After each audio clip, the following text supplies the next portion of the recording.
TikTok করার কারণে গোরস্থানে লাশ দাফন করতে দেয়নি এলাকাবাসী, এই ব্যাপারে ইসলাম কি বলে? আসলে ভাই, আমরা একজন মানুষের সঙ্গে মৃত্যু পরবর্তী আচরণ কি সেটা আমরা অনেকেই জানি না। একজন মানুষ মারা যাওয়ার পরে প্রথম আচরণ হওয়া দরকার তার খবরটা শুনে এই কথা বলা, ইন্না লিল্লাহি ওয়া ইন্না ইলাইহি রাজিউন।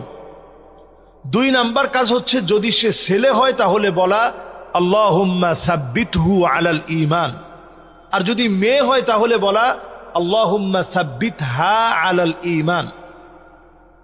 3 নাম্বার কাজ হচ্ছে তার যদি কোনো ঋণ থাকে সেটা পরিশোধ করার দ্রুত ব্যবস্থা নেওয়া।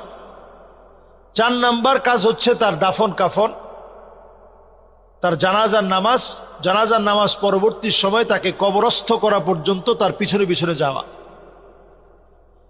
তো কবরস্থান অথবা কবরস্থ করা এটা একজন